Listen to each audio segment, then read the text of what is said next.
আল্লাহ তাআলা বলেন, কিয়ামতের দিন আমি কিছু মানুষকে অন্ধ করে তুলব আর দুনিয়ায় তাদের একটা শাস্তি দেব।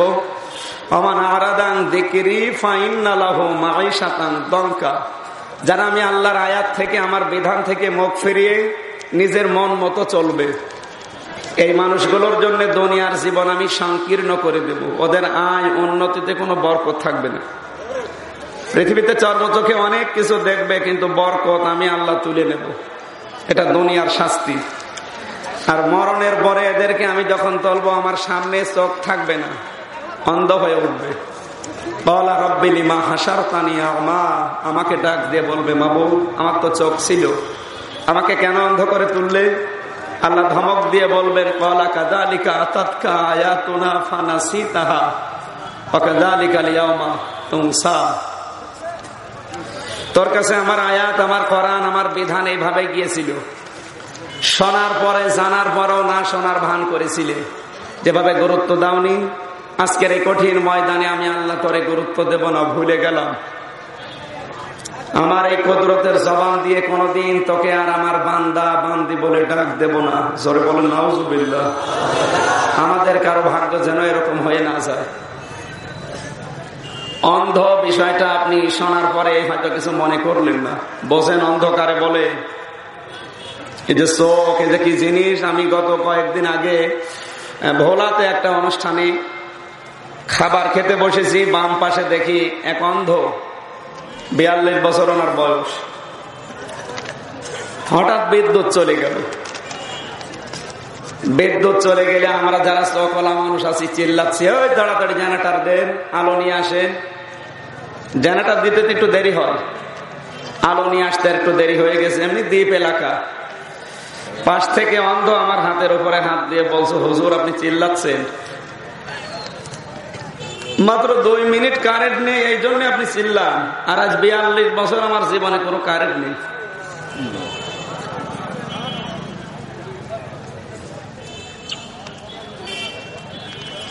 বিয়াল্লিশটা বছর আমি এই দুনিয়ায় আছি, কখন কারেন্ট আসে কখন যায় আমি জানি না। শুধু এতটুকুই না, আমি যেহেতু জন্ম অন্ধ, এই জন্য আমাদের আর একটা বিষয় এই, আপনারা চোখওয়ালা মানুষ স্বপ্ন দেখলে কিছু দেখতে পান, আমরা দেখতে পাই না। কিন্তু যারা অন্ধ, ওরা স্বপ্নে দেখলে কিছু দেখে না, শুধু আওয়াজ শুনে। কি একটা নিয়ামত থেকে আল্লাহ ওদেরকে বঞ্চিত করে রেখেছে আপনি বলেন তো। আল্লাহ আমাকে আপনাকে এরকম অবস্থায় দুনিয়ায় পাঠাতে পারতো না? পারতো না। সুতরাং চোখ যাদের আছে, যদি সেজদায় পড়ে থাকেন কিয়ামত পর্যন্ত, তাও শুকরিয়া আদায় হবে না। আর এই চোখ আল্লাহ কিয়ামতে কেড়ে নেবে দুনিয়ায় যারা আল্লাহর বিধান থেকে, কোরআন থেকে মুখ ফিরিয়ে নিজের মন মতো জীবন চালাবে। সুতরাং গুরুত্বপূর্ণ এই বিধানটা শোনার পরে এখন আপনি যেন আর মুখ ফিরিয়ে না নেন। যতদিন বেঁচে আছেন কোরআনের কাছে ফিরে আসবেন। আল্লাহ আপনার যেন চোখ কেড়ে না নেয়, যেন ঠিক থাকে। এই মানুষগুলোকে আল্লাহ যেন কিয়ামতে অন্ধ করে না তোলে। এদেরকে যেন আল্লাহ বলে, আমার বান্দা ছিলি তুই আমার বান্দি ছিলি, আমার কাছে আয়। এ কথা যেন এদের আল্লাহ বলে। জোরে বলেন আমিন। মঞ্চে বসা আছেন বাগমারা থানার অফিসার ইনচার্জ শ্রদ্ধাভাজন বড় ভাই জনাব আতাউর রহমান, অন্যান্য পুলিশ সদস্য ভাইরা যারা নিজেদের বাবা মা, আত্মীয় স্বজন, স্ত্রী পুত্র ছেড়ে দিয়ে দেশ এবং দশের দায়িত্ব পালন করছে। এটা যে পালন করা কত কঠিন, আমার নিজের পরিবারে এগুলো আছে, আমি টের পাই। এদের 24 ঘন্টা ডিউটি পালন করা লাগে। বাংলাদেশের বিশেষ করে প্রশাসনের পুলিশ বিভাগে কোনো ছুটি নেই, এদের 24 ঘন্টায় ডিউটি। আজকে যারা কোরআনের এই অনুষ্ঠান পাহারা দেওয়ার জন্য এসেছে, এদের আজকের এই দায়িত্ব আল্লাহ যেন ইবাদত হিসাবে কবুল করে নেন। মঞ্চে বসা অত্র এলাকার সর্বজন শ্রদ্ধাভাজন ব্যক্তিবর্গ, সামনে বসা মুসলমান ভাইরা, পর্দার আড়ালে সম্মানিতা মা এবং বোনেরা, প্রাণ প্রিয় রাজশাহীবাসী, দল মত নির্বিশেষে কোরআনের অনুষ্ঠানে যারা এসেছেন ইবাদত মনে করে খুশি হয়ে বলেন আলহামদুলিল্লাহ। এই অনুষ্ঠানের মূল্য এখন কত বেশি। বিশ্বনবী মুহাম্মদ রাসূলুল্লাহ বলেন, আমি মসজিদে নববীতে প্রবেশ করে দেখি ডান দিকে কিছু মানুষ আল্লাহর কোরআনের আলোচনা করছে, বাম দিকে তাকিয়ে দেখি কিছু মানুষ আল্লাহর জিকিরে লিপ্ত আছে। নবীজি বললেন, 2 দল ভালো কাজে আছে, তবে সবচাইতে উত্তম কাজে আছে যারা আল্লাহর কোরআনে কারিমের আলোচনায় লিপ্ত আছে।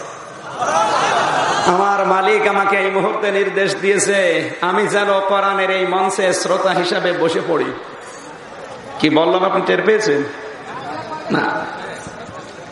নবীজি যদি এখন বেঁচে থাকতেন আর এই রাজশাহীর উপর দিয়ে যেতেন, এই মাহফিল চলাকালীন তিনি চলে যেতেন না, আপনাদের মতো এই জায়গা পেয়ে বসে পড়তেন শ্রোতা হিসাবে।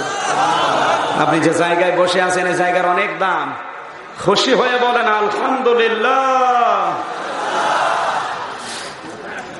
আমার মনের ভেতরে 5টা দুঃখ উকি ঝুঁকি দিচ্ছে এ কয়েকদিন, বিশেষ করে কয়েকদিন বাইরে আছি তো মনে করলাম বাড়ি যেয়ে ম্যাডামের সাথে শেয়ার করব, নাকি আপনার সাথে বলবো? আপনি আবার মন খারাপ করবেন না তো? না, আমার দুঃখ আমার ম্যাডামের কাছে বলাই ভালো ছিল, তারপরও আপনি শুনতে চাচ্ছেন শোনেন। 1 নম্বরে আমার দুঃখ, এই পৃথিবীতে এখন রাজনীতি যে শব্দটা এটা কলুষিত হয়ে গেছে। আজকের বার্তা দেখেছেন আমাদের জননেতা নাসিম সাহেব উনি ঘোষণা দিয়েছেন যে পাপিয়ার কারণে রাজনীতিবিদ এখন পরিচয় দিতে আমার নিজেরই লজ্জা লাগে। সুতরাং এইরকম মানুষ রাজনীতিতে আসুক আমরা চাই না। পাপিয়ার মতো আরো যারা আছেন এগুলো সমাজের কীট না, এগুলো জাহান্নামেরও কীট। এগুলো যেন এমনিতেই বিদায় নেয়। রাজনীতি এটা ইবাদত। রাজনীতি কি বলেন? ইবাদত যেন নবীর উম্মতেরা ইবাদত মনে করে যারা দায়িত্বে আছে করতে পারে। সরে বলেন আমিন। দ্বিতীয় নাম্বার, আমার যেটা মনে হচ্ছে পৃথিবীতে এখন সংস্কৃতি শেষ আছে। বাংলাদেশের দিকে তাকান, ভারতের সিরিয়াল এবং আকাশ সংস্কৃতির মাধ্যমে যেটা চলছে এখন, বিশেষ করে ইন্টারনেটে, আমার তো মনে হয় অবস্থা যদি 10 বছর চলে, এই 10 বছর পরে এই দেশে কোন চরিত্রবান যুবক যুবতী আর পাওয়া যাবে না। প্রকাশ্যে গোনার চাইতে গোপনের যে গোনা এখন হচ্ছে, নাম ধরা লাগবে। 36টি চ্যানেল চলছে অলরেডি ভারতের আমাদের দেশে। 3 কোটি করে টাকা খরচ হয় এক এক মাসে। আমি ভারতের প্রায় 16-17টা প্রদেশে ঘুরেছি, তো কোন জায়গায় আমাদের বাংলাদেশের কোন চ্যানেল আমি পাইনি। একটা পেয়েছি এটিএন বাংলা, তাও আংশিক, ঝিরঝির করে দেখা যায় না। আর এই দেশে অলরেডি চলছে 36টা, যার খরচ হয় প্রতি মাসে 3 কোটি টাকা। এমনি আমাদের দেশ চলে না, তারপর যদি 3 কোটি টাকা এগুলোই খরচ হয়, আর এগুলো যদি আমাদের চরিত্র সংশোধন করে দিত, আমার মনে হয় যে ভারতের যে সিরিয়াল গুলো এত কিয়ামতের আগে শেষ হবে না। সেই ছোটবেলা থেকে শুনতে শুরু হয়েছে, এখনো চলে যাচ্ছে। এই যে তুমি আসবে বলে নন্দিনী আর রাহুল, এর মা আর এর শাশুড়ির সাথে যা করে, এইটা এখন মেয়েরা দেখে দেখে নিজেরা পরিবারের সাথে মিলায়। নন্দিনীর সাথে ওর শ্বশুর শাশুড়ি যেমন মিল নেই, এদেশের হাজারো মেয়েদের আজ শ্বশুর শাশুড়ির সাথে মিল নেই। আমার দাদা চেয়ারম্যান আওয়ামী লীগের, উনি 21 বছর আছে, কিয়ামত পর্যন্ত থাকবে। আমার দাদা বলেছে আমার যতদিন হায়াত আছে আমি থেকে যাব, অসুবিধা নেই। একবার বলছিল গল্প যে ঢাকায় এই খুলনায় গেছে এক কাজে, কাজ করার পরে বাড়িতে আসবে, সে চেয়ারম্যান পাশের ইউনিয়নে, উনি আর গাড়ি পায়নি। ছেলের বাড়ি ছিল সোনাডাঙ্গা খুলনায়। কলিং বেল টিপ দেওয়ার পরে দেখে ছেলে বেরিয়েছে। আচ্ছা আব্বা তুমি এত রাতে? আজকে কাজে এসেছিলাম, কাজকর্ম করে গাড়ি পাইনি, এই জন্য চলে আসলাম। ছেলে বলছে ঠিক আছে ঘরে প্রবেশ করো। স্ত্রীকে বলছে আমার বাবা এসেছে, রান্না করো। বউ ছিল ডিজিটাল বউ। ডিজিটাল বউ কাদেরকে বলে বলেন তো? আমি আজকে একটা হাদিস পড়ছিলাম আসার সময়, ইন্টারনেট থেকে নামিয়েছি। নবীজি বলেন শেষ জামানায় ইহুদি মেয়েদের ভেতরে 7টি গুণ হবে। কয়টি? এই 7টি গুণ ইহুদি মেয়েদের ভেতরে আছে। এটা দাজ্জালের মিশন। কোন মুসলিম মেয়ের ভেতরে যদি এই 7টা গুণ পাওয়া যায়, আল্লাহ কিয়ামতে ইহুদি মেয়েদের সাথে ওই মুসলিম মেয়েকেও জাহান্নামে দেবে। শুনলাম হাজারো মেয়ে লোক বসে আছে প্যান্ডেলে। আমরা চাই যে এই 7টা গুণ থেকে যেন আমাদের মেয়েরা, মায়েরা, বোনেরা মুক্ত থাকে। কথা বলেন না কেন? তারা 1 নম্বরে মেয়েদের ইহুদি মেয়েদের গুণ হচ্ছে আন্নানা। আন্নানা মানে বেশি বেশি চাই, মানে জিনিস থাকার পরও স্বামীর কাছে চাই। এরকম মহিলা দেশে নেই? আমি সোনার গহনা যা আছে চলার মতো, এরপরও চাহিদা করে, দেওয়া লাগবে, না দিলে সংসারে অশান্তি। পোশাক আশাক কাপড় চোপড় যা থাকার আছে এরপরও নতুন তার বায়না করে। এই যে থাকার পরও আরো চাই, এই গুণ হচ্ছে ইহুদি মেয়েদের। কাদের? এটা বাংলাদেশে মহিলাদের ভেতরে এখন প্রবেশ করেছে। কার বর ভেতরে গুণ আছে হাত তোলেন তো। তোমার বর ভেতরে তো থাকবে। ঠিক আছে, একজন পাওয়া গেল না। আমি হাসির খোরাকি দেয়নি, আপনি চিন্তা ভাবনা করেন তো কোন দুঃখে আছে। আন্নানা শব্দের দ্বিতীয় অর্থ হচ্ছে স্বামী যেন শুধু আমার জন্য খরচ করে, স্বামীর মা বাবা আত্মীয় স্বজন ভাই বোন তাদের জন্য যেন খরচ না করে, এরকম মন ইহুদি মেয়েদের। আমার তো মনে হচ্ছে এই আন্নানার ব্যাখ্যা পড়তে গিয়ে বাংলাদেশে আজ অধিকাংশ মেয়ের ভেতরে অলরেডি প্রবেশ করেছে। বলেন। দ্বিতীয় নম্বরে হচ্ছে মান্নানা। মান্নানা মানে খোটা দেয়।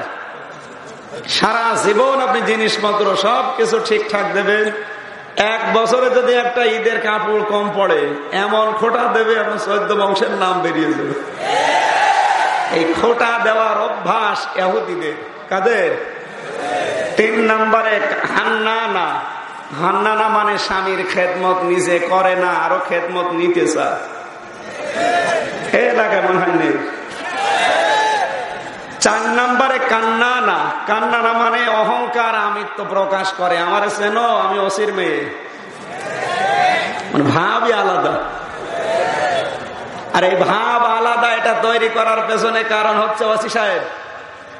কি মেয়ে বিয়ে দেওয়ার সময় আরো হাতে হাত ধরে বলে দেয়, তোর কিছু যদি হয় তুই চলে আসবি, তোর অন্য জায়গায় বিয়ে দেবো, আমার কম আছে। অথচ বিশ্বনবী নিজের মেয়েকে বিয়ে দেওয়ার সময় বলেছিলেন, মা ফাতেমা তুমি যতদিন আমার বাড়িতে ছিলে কম বেশি চাহিদা আমি তোমার পূরণ করেছি, আজকে একটা নতুন দুনিয়ায় তোমারে পাঠালাম, সাবধান পৃথিবীর কোন বিষয় নিয়ে যেন আমার জামাই আলীর মনে কষ্ট দিও না। যদি পৃথিবীর কোন বিষয় নিয়ে আমার জামাই কষ্ট পায়, আমি নবী তোমার বাবা বলছি, তুমি মারা গেলে তোমার জানাজার নামাজেও যাব না। এরকম যদি ভয় দেখিয়ে দিতে পারতেন বাংলাদেশে অনেক ডিভোর্স কমে যেত। এক কথা বলে না কেন? আপনি ভয় দেখানো দূরের কথা, আরো সাহস দেন, ওই সংসারে শান্তি না অশান্তি আসবে। এই জন্য পরিবারে আর শান্তি নেই।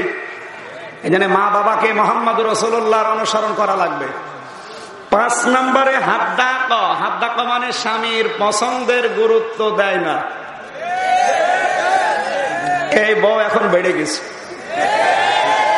একটু শখ করে 200 টাকা দিয়ে একটা জিনিস কিনে দেবে, ওর পছন্দই হয় না। সম্মানিত মা বোন, না এটা ইহুদি মেয়েদের গুণ। আপনার স্বামী চাই দিক, ওটা মনে করবেন জান্নাতের বিষয়, সাধারণ গ্রহণ করবেন আলহামদুলিল্লাহ বলে। স্বামী যদি খুশি থাকে পরবর্তীতে আপনি বড় কিছু চাহিদা করে নেবেন, অসুবিধা নেই। স্বামীর পছন্দের গুরুত্ব দেওয়া লাগবে। 6 নম্বরে সাদ্দাক। সাদ্দাক মানে স্বামীকে হারাম ইনকামের উপরে উদ্বুদ্ধ করে।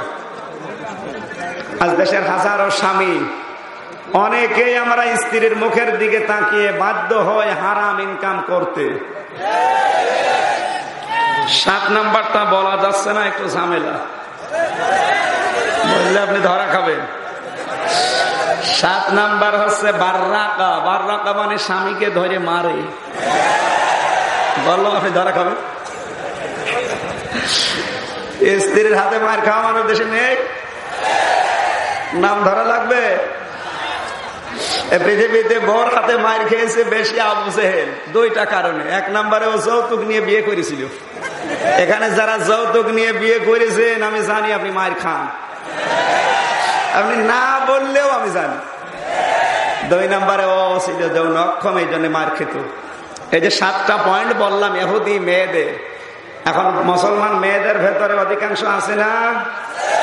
আল্লাহ আমাদের মেয়েদেরকে যেন হেফাজত করেন, জোরে বলেন আমিন। স্ত্রী ডাক দিয়ে বলছে, স্বামী তোমার বাবা তুমি রান্না করে খাওয়াও। আমি সেই সন্ধ্যা থেকে রাত 11টা পর্যন্ত প্রায় 13টা সিরিয়াল দেখলাম, আমি ক্লান্ত। সিরিয়াল দেখেছে কয়টা? 13টা। আপনি স্টার জলসা, স্টার প্লাস, জি বাংলার জি প্লাস মিলে দেখবে প্রায় 13টা সিরিয়াল চলছে অলরেডি এখন। স্বামী চিন্তা করছে এখন যদি বকাঝকা করে মারধর করে আমার বাবা আবার জেনে ফেলবে। বাবার রুমে গিয়ে বলছে, আব্বা তুমি কি খেয়ে এসেছো? ছেলের বাড়ি কেউ খেয়ে যায়? ও তো বুঝতে পেরেছে যে কেন বলতে আসছে। বলছে ঠিক আছে আমার খাওয়া লাগবে না, তোরা ঘুমিয়ে যা। ছেলে তাকিয়ে দেখেছে বাবার মুখ শোক না, ও তো খাবার খায়নি। ওর ঘুম আসে না চিন্তায়, এতদিন পরে আমার বাবা এসেছে কিন্তু সে গুরুত্ব আমি দিতে পারলাম না। হঠাৎ আধা ঘন্টা পরে কে যেন কলিং বেল টিপ দিয়েছে। বাইরে যে দেখে ওর নিজের ছোট শালা। দুলা ভাই আজকে আমি গাড়ি পাইনি, এই জন্য চলে আসলাম। আসো তোমার দিয়ে খেলা শুরু হবে। ঘরের ভেতরে নিয়ে এবার স্ত্রীকে ডাক দিয়েছে, ওর কাঁচা ঘুম। কেন ডাকো? বলে তোমার ভাই এসেছে। এবার উঠেছে। সম্মানিত মা বলেন না, আপনি জীবনও স্বামীর মন পাবেন না যদি স্বামীর মা বাবা ভাই বোন তাদেরকে আপনি গুরুত্ব না দেন নিজের আত্মীয় স্বজনের মতো। কথা বলে না কেন? ওপরে ওপরে আপনাকে ভালোবাসতে পারে, কিন্তু যতক্ষণ পর্যন্ত স্বামীর মা বাবা তার ভাই বোনকে গুরুত্ব না দেবেন, তাদের সাথে আচরণ ভালো না করবেন, কখনো স্বামীর মন পাবেন না। এ ওয়াজ কি ওরা শুনছে? শুনিচ্ছে না? রাজশাহী ভাষা টানা টানা শুনিচ্ছে। ঠিক আছে। রান্না করে খাবার দিয়েছে, চিন্তা করছে আমার বাবা না খেয়ে আছে, ডাক দে। বাবার রুমের সামনে গিয়ে বলছে, আব্বা তোমার বৌমা রান্না করছে, ওঠো। বাবা কিন্তু টের পেয়েছে যে রান্না কার জন্যে। ভেতর থেকে আওয়াজ দিচ্ছে, আমার খাওয়া লাগবে না, তোরা খেয়ে ঘুমিয়ে পড়। সকালবেলা বাবা কিচ্ছু না বলে ব্যাগটা কাঁধের ওপরে নিয়ে চলে যাচ্ছে। ছেলেটা সামনে দাঁড়িয়ে বলছে, বাবা তুমি চলে যাও, তোমার বৌমা রান্না করছে, খেয়ে যাবে না। বাবা চোখের পানি ছেড়ে দিয়ে বলে, সন্তান আমি যেদিন তোর শালা হব ওই দিন খেয়ে যাবো। হাসির খোরাকি দিলাম, মাথায় কি তার কাটা? না, ও বোঝেনি। এটাকে হাসির কথা বললাম? কত বড় দুঃখ মনে লাগলে একজন বাবা এ কথা সন্তানের সামনে দাঁড়িয়ে বলতে পারে বলেন তো? যে আমার জন্য তো রান্না নাই, রান্না কার জন্য আমি তো জানি, সুতরাং যেদিন আমি তোর শালা হব ওই দিন খেয়ে যাব। আর আমার তো মনে হয় আমার এই চেয়ারম্যান না, এখানে হাজারো মুরব্বী বসে আছে, তার পুত্রবধূর কাছে ওই রকমই। কথা বলেন। এজন্য সংস্কৃতির মাধ্যমে আমরা সবচেয়ে বেশি হারিয়ে ফেলছি যেটা পরিবারের এই ভ্রাতৃত্ববোধ, পরিবারের যে মিল মহব্বত, এটা আর কানেকশন থাকছে না, হারিয়ে যাচ্ছে। 3 নম্বরে আমার চিন্তার ভেতরে এসেছে অর্থনীতিটা। আমাদের দেশে প্রায় 7টা খনিজ সম্পদ মাটির নিচে অলরেডি আছে, কিন্তু আল্লাহর কোরআনের ঘোষণা ছিল যদি আল্লাহর উপরে ঈমান আনার পরে আমাকে ভয় করে চলার নীতি অবলম্বন করো, তার মানে যাকাত ভিত্তিক অর্থনীতি কায়েম করতে পারো, আমি আল্লাহ আসমান আর জমিনের যত বরকতের দরজা আছে খুলে দেব। আল্লাহর এই ওয়াদা মিথ্যা না সত্য? আমরা তো পেলাম না। সৌদি আরবে আমি দেখেছি যতদিন ছিলাম, ওরা মাটি খুঁড়লে পানি পায় না, মাটি খুঁড়লে তেল পায়, যত গভীরে যায় স্বর্ণ পায়। আর আমাদের দেশে মাটি খুঁড়লে পানি পাওয়া যায়, কাদা পাওয়া যায়। উহুদ যে পাহাড় নাম শুনলাম, ওটা প্রায় 2.5 কিলোমিটার। এই পাহাড়ের নিচে যে কিছুদিন আগে প্রমাণ করেছে পোড়াটাই নাকি স্বর্ণ।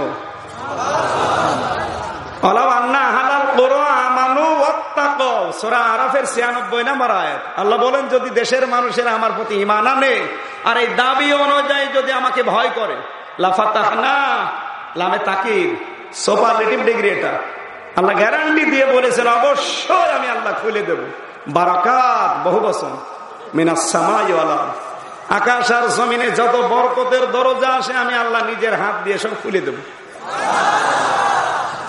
আল্লাহর ওয়াদা যে সত্য, এটার প্রমাণ ওখানে ওই দেশে ফসল হয় না সেমন, শুধু মরুভূমি, পাথর, বালি, এগুলো, অথচ খাবারের কোনো অভাব নেই। ওদের দেশে যে ইসলাম 100 ভাগ আছে আমি তা বলছি না, আছে 70 ভাগ আছে, 30 ভাগ নেই। যতটুকু আছে ওদের ইমান, ইমানের ভেতরে শিরিক নেই, কুফরি নেই। না, আমাদের যা ইমান আছে ইমানের ভেতরে আমাদের শিরিক আর বেদাত ভরা।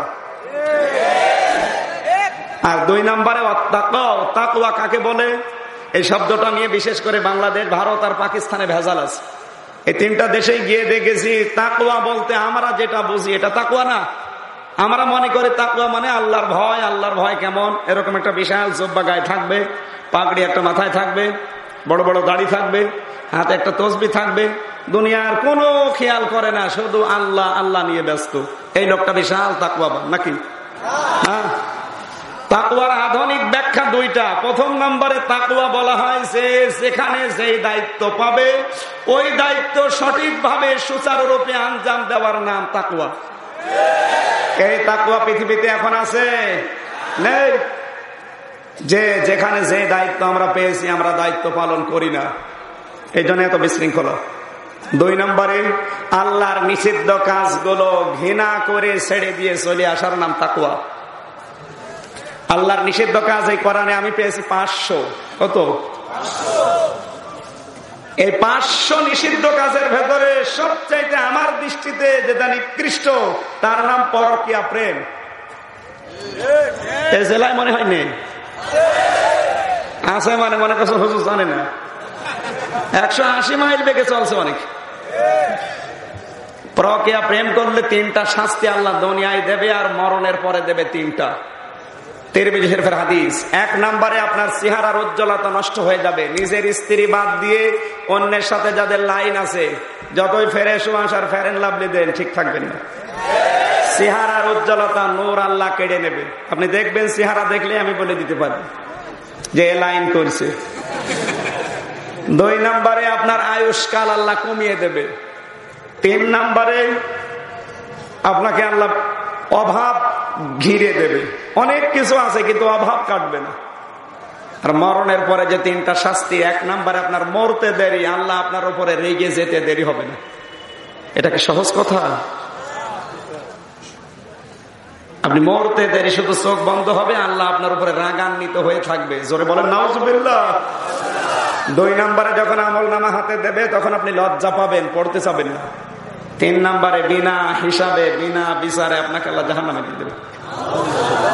সুতরাং এই মারাত্মক অপরাধ যাদের জীবনে এখনো চলছে, এই মুহূর্তে পায়খানার মতো ঘৃণা করে চলে আসা লাগবে। যারা যারা আসতে পারবেন ছেড়ে দিয়ে তারা হাত তোলেন তো। আপনার এত মানুষ লাইন করলে এলাকায় বাকি আছে কি? আমি তো আপনারা হাত তুলতে বলি না, বলুন যে লাইন করেছেন সে হাত তুলে। আপনি হাত তুলেছেন কোন কারণ? দাড়িওয়ালা মানুষ, মুরব্বী মানুষ। ঠিক আছে, আপনি লাইন যদি করেও থাকেন ছেড়ে দেবেন। এই মুহূর্তে থেমে যান। পরকীয়া প্রেম এটা নিকৃষ্ট অপরাধ। সম্মানিত ভাইরা সাবধান, এ পথে যারা আছেন, আমি 500টা বলেছিলাম কোরআনের ভেতরে। আল্লাহর নিষিদ্ধ কাজ আছে কয়টা বলেন? 2 নম্বরে আছে ইফটিজিং, আমরা যেটা ইংরেজিতে বলি বিরক্ত করা মেয়েদের। আপনি যেটা করছেন এলাকায় আছে কিনা আমি জানি না, যদি কেউ এটা করে থাকেন আপনার কিন্তু ঈমান নসিব হবে না। মনে করছেন এটা ছোট কাজ না, আপনার বোর সাথে আপনার মেয়ের সাথে যদি এরকম কেউ একটু কাতুকুতু দিত কেমন লাগতো বলেন? আপনি যা করছেন এটা একই। সুতরাং এই কাজে যারা আছেন আল্লাহকে ভয় করেন। আর আল্লাহর ভয় মানে শুধু জোব্বা গায়ে দিয়ে থাকা না, আল্লাহর ভয় মানে নিষিদ্ধ কাজ ছেড়ে দেওয়া। শুধু ছেড়ে দেওয়া না, ঘৃণা করে ছেড়ে দেওয়া। যারা ইফটিজিং করছেন এখনো পর্যন্ত যৌবনের তাড়নায় শয়তানের ধোকায়, শুধুমাত্র ছেড়ে দেবেন না ঘৃণা করে ছেড়ে দেবেন। আল্লাহ আমাদের তৌফিক দিন, জোরে বলেন আমিন। সম্মানিত ভাইরা, এই জন্য ওখানে যারা দায়িত্ব পেয়েছে দেখলাম ওই মানুষগুলো পাহারা দিচ্ছে। এই পাহাড়টা স্বর্ণের পাহাড়, কোন দুর্নীতি নেই, চুরি ডাকাতি তো দূরের কথা। জেদ্দা থেকে মক্কা পর্যন্ত 100 কিলোমিটার পথ, রাত 1টা 2টা 5টা নেই, কোটি কোটি টাকা ব্যাগের ভেতরে নিয়ে মানুষ যাচ্ছে, শুধু আল্লাহ বাদে কারো চিন্তা নেই। কারণ ওর চিন্তা যে আল্লাহ যদি কিছু বলে বলবে, তাছাড়া আমাকে আর কেউ কিছু বলবে না। আমারে কেউ কিছু বললে আমার রাষ্ট্র দেখবে। সুবহানাল্লাহ বলতে পারেন না? এটা কোরআনের একটা আয়াত ওই দেশে জারি করা আছে, এই জন্য এই ভয়টা ওদের নেই। আল্লাহ বলেন ওই কথাটাই আমি দিলাম, আমার উপরে এদের ঈমান আছে কিন্তু তাকওয়া নেই। তাকওয়ার ব্যাখ্যা কি বোঝা গেছে? কি যে যেখানে যেই দায়িত্ব পাবে ওইটা সঠিকভাবে পালন করার নাম।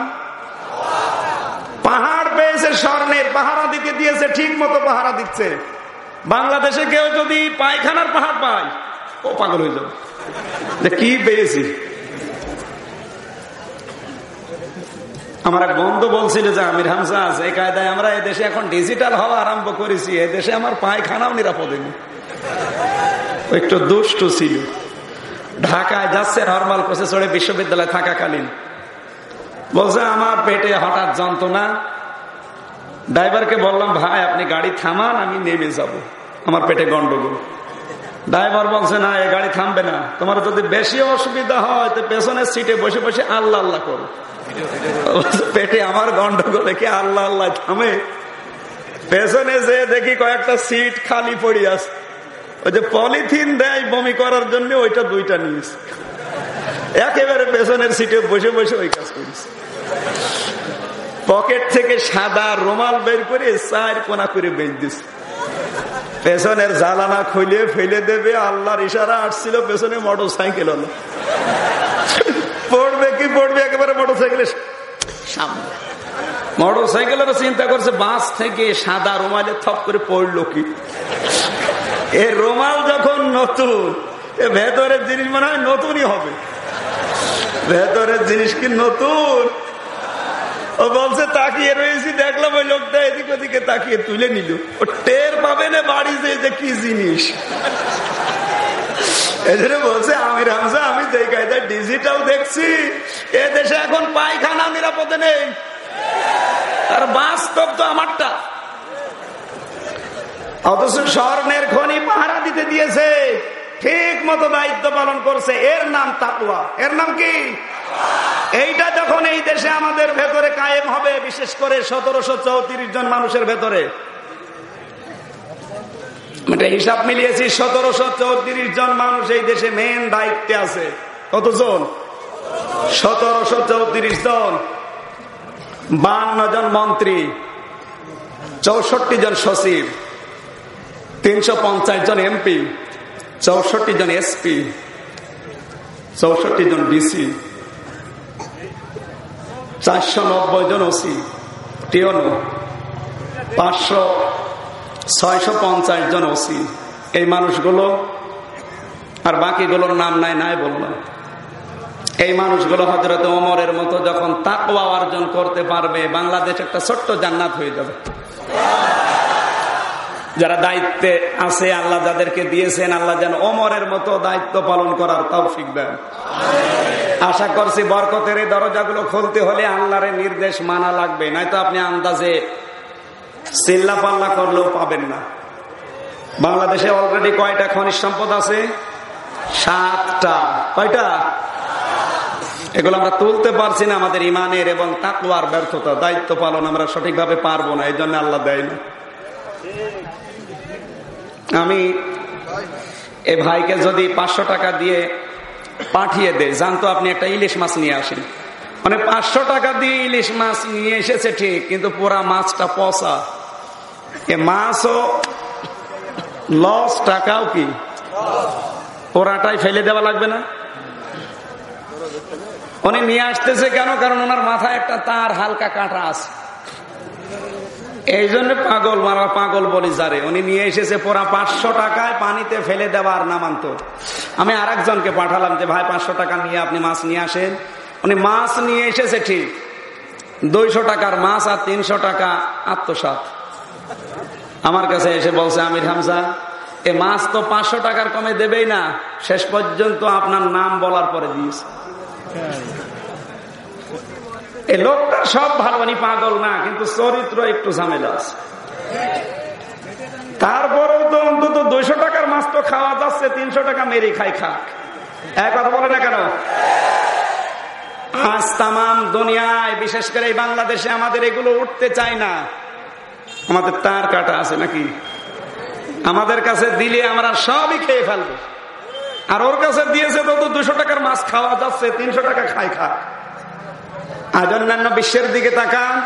আমি বিশ্বের বহু দেশে ঘুরেছি, শুধু মাহফিলের জন্য না, বিভিন্ন অনুষ্ঠানে আমি গেছি, কিন্তু পাইনি ওই সমস্ত দেশে আমার আল্লাহ অন্য কোন নিয়ামত দেয়। যত নিয়ামত আমার মনে হয় এই বাংলাদেশে। এত সুন্দর দেশ আমার আমার আমার চোখে ধরা পড়ে না। সমস্যা আল্লাহর এই আয়াতটা আমাদের দেশে নেই। এই জন্য অর্থনীতি যদি আবার উপরে তুলতে হয়, যাকাত ভিত্তিক অর্থনীতি কায়েম করা ছাড়া এ পৃথিবী শান্ত করা সম্ভব না। 4 নাম্বার আমার চিন্তার ভেতরে এসে শিক্ষানীতি। শিক্ষানীতিতে কোরআনে কারিম কম্পালসারি করা দরকার। এই হাট্টি মাটিন টিম আর এই একদম বাগডম এগুলোর কোনো অর্থ হয় না। যেগুলো পড়ে কর্মজীবনে কাজে লাগে না, ওগুলো সিলেবাসে দেওয়ার কোনো দরকার নেই। মানুষের সিলেবাস তৈরি করা লাগবে এমন যে চাকরি করবে তা না, ও যেন নতুন নতুন আইডিয়া তৈরি করে বিশ্বের সাথে তাল মিলিয়ে চলতে পারে। আর ঢাকাও পাঠাও বের হয়েছে, এটা নতুন একটা আইডিয়া। লক্ষ লক্ষ মানুষেরা এই শুধু ঢাকা সিটির ভেতরে আর চট্টগ্রাম, এই 2 জায়গায় এই পাঠাওয়ের মাধ্যমে কত বেকার যুবকের প্রতিদিন 1500 থেকে 2000 3000 টাকা উপায় হচ্ছে। সে শুধু চাকরি করবেন কোন কারণে? আপনি নতুন নতুন আইডিয়া তৈরি করতে পারেন না। সুতরাং আমাদের শিক্ষা ব্যবস্থায় এমন এমন কিছু দেওয়া লাগবে যেন শিক্ষা শেষ একটা কর্মজীবন তৈরি করে নেওয়া যায়। কথা বুঝতেছে? আমার এই চোখ দিয়ে দেখেছি, কোরআনে কারিমের শিক্ষা না থাকার কারণে বিশ্ববিদ্যালয়ে ক্লাস চলছে, মাস্টার্সে ছাত্র শিক্ষকের গলা কলার ধরে জুতা দিয়ে পিটাচ্ছে, বলছে শালা তোরে মেরেই ফেলবো। স্যার বলছে বাবা তুই আমার ছেড়ে দে, আমি জীবনে ক্লাসে আসবো না। বলছে না, তোরে মেরেই ফেলবো। এটা ছাত্র, এটা কি কি বললো? ছাত্র। আমি এই চোখে আর একটা জিনিস দেখেছি, শিক্ষক অজু করছে, ছাত্র পায়ে পানি ঢেলে দিচ্ছে। ছাত্র তো 2টাই নাকি? 2টা ছাত্র না? কোরআনের সিলেবাস থাকার কারণে একটা মানুষ হচ্ছে, আর কোরআনের কম্পালসারি সিলেবাস না থাকার কারণে মাস্টার্সে পড়ে ও অলরেডি জানোয়ার হয়ে গেছে। শিক্ষানীতির দিকে তাকালে চিন্তা আসে, আপনাদের আসে কিনা আমি জানি না। 5 নম্বরে পরিবার আর এখন আমাদের কন্ট্রোলে নেই। আগে ভাই ভাই মিল ছিল, এখন সবচাইতে বড় মারাত্মক শত্রু হয়ে দাঁড়িয়েছে ভাই ভাই। আল্লাহ তুমি আমাদের হেফাজত করো এই 5টা চিন্তা থেকে। জোরে বলেন আমিন। আপনি যদি এই 5টা চিন্তা থেকে পরিত্রাণ পেতে চান, আমার আল্লাহ 1500 বছর আগে একটা থিওরি দিয়েছেন।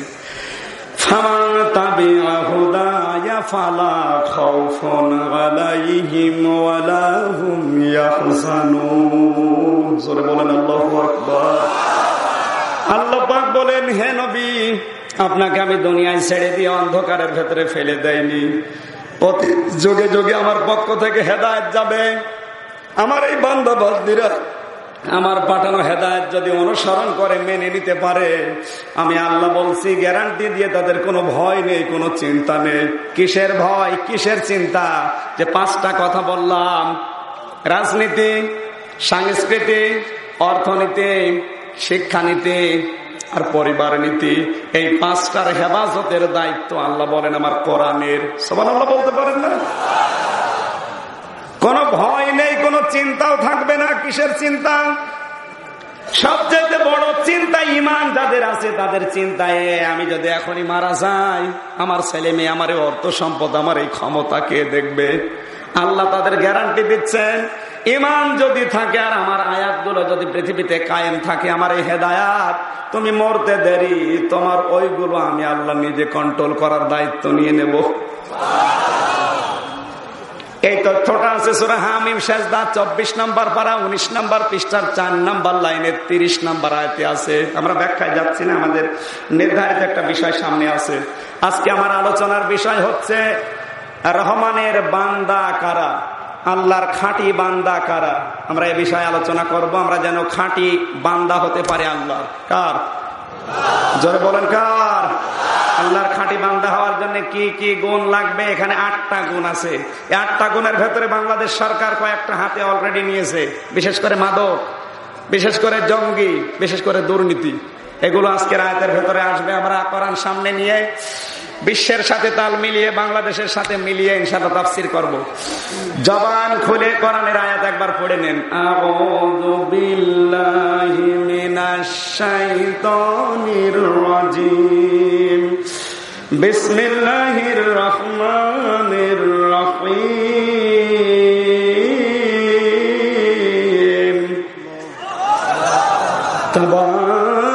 তাবারাকাল্লাযী জাআলা ফিস সামাই বুরুজান ওয়া জাআলা ফিহা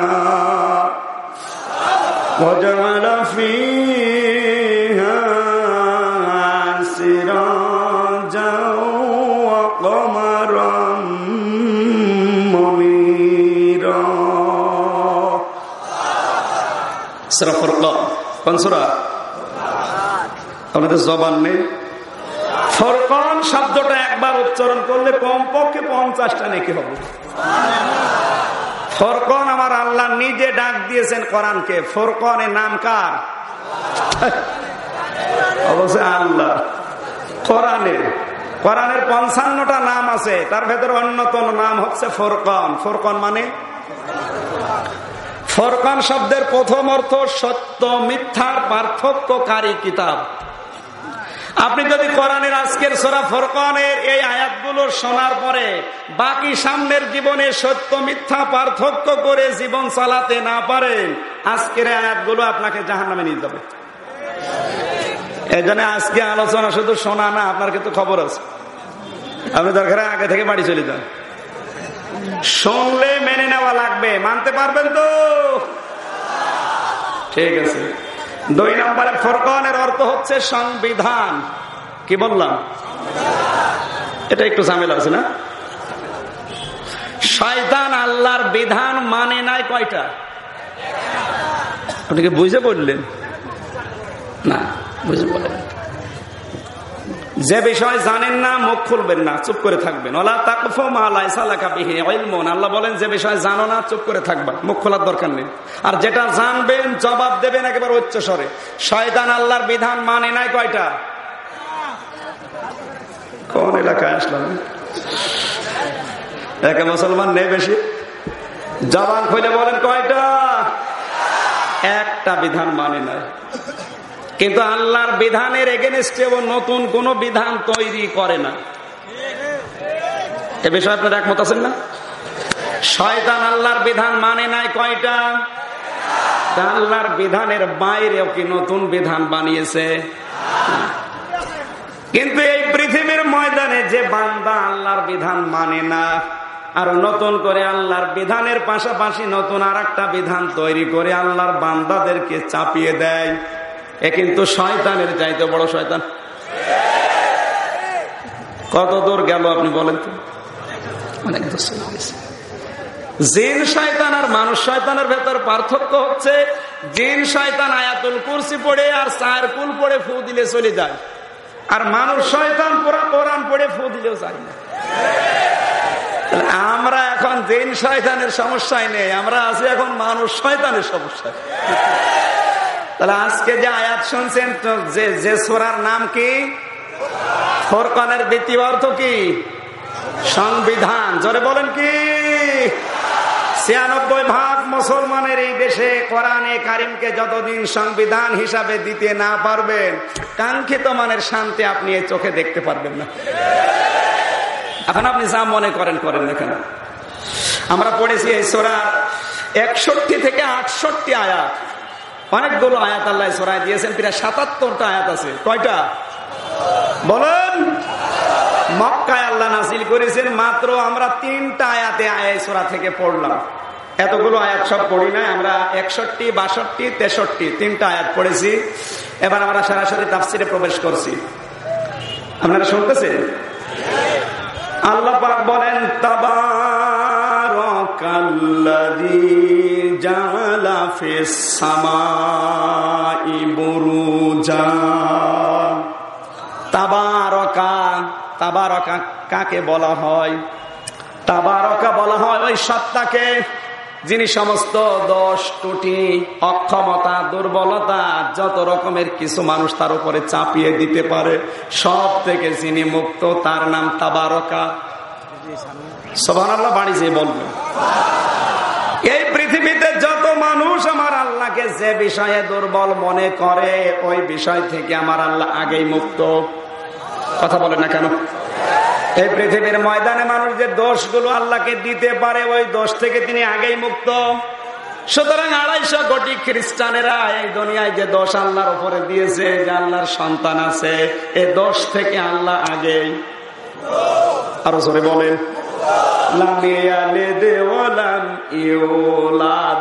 আল্লাহ পাক বলেন আমি কাউকে জন্ম দেয়নি, আমার থেকে কেউ জন্ম নেয়নি। সুতরাং খ্রিস্টানদের যে ধারণায় 250 কোটি খ্রিস্টান এখন ভ্রান্ত ধারণায় আছে। ইহুদিদের যে ধারণা আল্লাহর স্ত্রী আছে, কে? খ্রিস্টানদের ধারণা আল্লাহর স্ত্রী আছে মারিয়াম।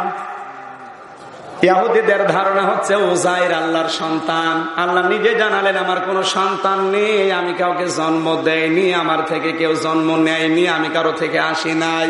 সুতরাং 1,13,000 ইহুদি দুনিয়ায় এখন আছে। এই 1,13,000 ইহুদি তাম দুনিয়া সিটি আছে, এরা সব এখন ভ্রান্ত ধারণা আছে। আমরা যারা মুসলিম 180 কোটি, আমরা অনেক সময় আল্লাহর প্রতি বিভিন্ন অপবাদ হয়তো ডাইরেক্ট না দিলেও ইনডাইরেক্ট দেই। আল্লাহ রাব্বুল আলামিন বলেন সম্মারজিল বাসার কারতাইনি ইয়ানকালিব ইলাইকাল বাসারু খাসিয়া ওয়া হুয়া হাসির। জোরে বলেন আল্লাহু আকবার। এই পৃথিবীর মানুষেরা যে বিষয় আমি আল্লাহকে অক্ষম মনে করে, আমি আল্লাহর ত্রুটি ধরতে চাই, ভুল ধরতে চাই।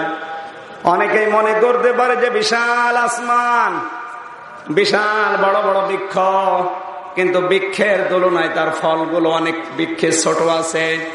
আল্লাহর এক বান্দায় আয়াতটা পড়ার পরে আল্লাহকে বলছে রব্বুল আলামিন তোমার সৃষ্টি জগতে তুমি বারবার দৃষ্টি ফেরাতে বলেছো যে কোনো ভুল পাও কিনা দেখো। আমি তোমার সৃষ্টিতে বারবার দৃষ্টি ফিরিয়ে দেখলাম কোনো ভুল নেই, কিন্তু একটা ভুল আমার নজরে ধরা পড়েছে। কি সেটা? আমি যে বট গাছের নিচে শুয়ে আছি, এই বট গাছ অনেক বড় কিন্তু ফলগুলো অনেক ছোট ছোট। আমরা তরমুজ গাছ কুমড়া গাছ দেখি লতা পাতার মতো মাটিতে পড়ে থাকে, কিন্তু তার বুকের ভেতরে এত বড় বড় ফল তুমি দিয়েছ। গাছ ছোট ফল বড়, গাছ বড় ফল ছোট। আমার মনে হয় সৃষ্টিতে একটু ভুল হয়ে গেছে, এটা তোমার পাল্টানো দরকার। হঠাৎ একটা বাতাস বয়ে গেল, বৃক্ষ থেকে একটা ফল বিক্ষশ্রুত হয়ে এসে ওর কপালের উপরে পড়েছে। লাফ দিয়ে ওইটা সেজদা দিয়ে বলছে আল্লাহ আমি মাফ চাই। আমার ধারণা অনুযায়ী যত বড় গাছ তত বড় ফল হবে, এই থিওরি যদি তুমি মেনে চলতে, আর আমি যে পজিশনে আছি এই ফলটা যদি ঠিক এই কায়দায় পড়তো, আমার নাক কপাল যেত, আমিও যেতাম। আল্লাহ এই জন্য শব্দটা প্রথমেই দিয়েছেন তাবারকা। যে বিষয়ে মানুষ তাকে দোষ দিতে পারে ওই দোষ থেকে আল্লাহ আগেই মুক্ত। সুবহানাল্লাহ বলতে পারেন নাই? আল্লাযী জাআলা ফিস সামাই বুরুজা।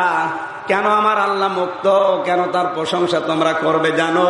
এই যে বিশাল আকাশ দেখতে পাও, এই আকাশে আমার আল্লাহ বুরুজ বানিয়ে রেখেছেন। বুরুজ মানে নক্ষত্র রাজি। বুরুজ মানে এই যে বিশাল আসমান দেখতে পাচ্ছেন, এরকম আসমান আল্লাহ বানিয়েছেন কয়টা? 7টা। আল্লাযী খালাকা সাবআ সামাওয়াতিন তিবাকা। তোমাদের মাথার উপর এরকম 7 তবক আসমান আর জমিন আমি আল্লাহ থরে থরে সাজিয়েছি। তাহলে আমরা যেখানে আছি এরকম দুনিয়া এখনো কয়টা আছে বলেন? ওখানে আল্লাহর সৃষ্টি আছে, আল্লাহর বিধান নাযিল হচ্ছে। ইয়াতানাজ্জালুল আমরু বাইনাহুন্না লিতা'লামু আন্নাল্লাহা আলা কুল্লি শাইইন কাদির ওয়া আন্নাল্লাহা ক্বাদ আহাতা বিকুল্লি শাইইন ইলমা। জোরে বলেন আল্লাহু আকবার। কথা বলতে হলে আপনার বাবার কথা, দাদার কথা, পীরের কথা বললে মানুষ শুনবে না। আল্লাহর নবী জানিয়েছেন, মানুষের কাছে যদি বলতে চাও তার স্রষ্টার কথা শোনাও। আমি শোনাচ্ছি কার কথা? আরো জোরে বলেন কার? আসমান এরকম 7টা, ওখানে আল্লাহর বিধিবিধান নাযিল হয়, ওখানে আল্লাহর সৃষ্টি আছে।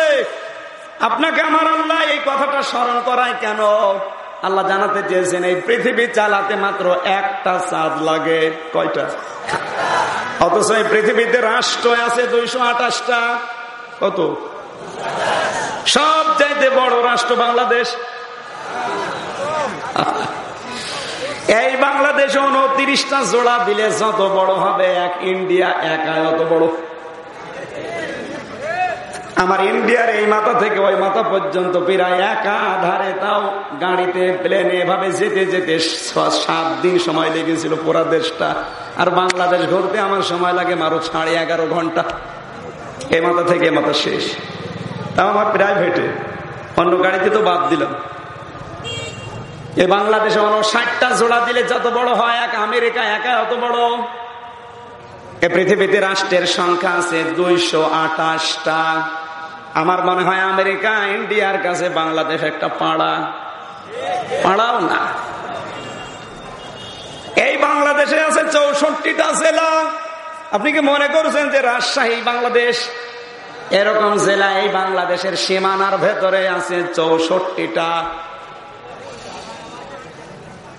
এ রাজশাহীতে থানা আছে কতগুলো? তার ভেতরে বাগমারা মাত্র একটা থানা। এ থানায় কত জমি জায়গা দেখতে পাচ্ছেন, তার ভেতরে এটা একটা মাত্র জমির খণ্ড। এই জমিতে কত হাজার লক্ষ মানুষ বসে আছি আমরা, তার ভেতরে আপনি একজন। আপনি বলেন তো এই পৃথিবীর তুলনায় আপনি কি? এত পৃথিবী গেল, এই পৃথিবীর তুলনায় এমনও সৃষ্টি আল্লাহ বানিয়েছে বৃহস্পতি, যেটা চালাতে আল্লাহর 16টা চাঁদ লাগে। আমাদের পৃথিবী চালাতে মাত্র একটা চাঁদ লাগে। বৃহস্পতি গ্রহের চাঁদ আছে 16টা, তার মানে পৃথিবীর 16 ডবল।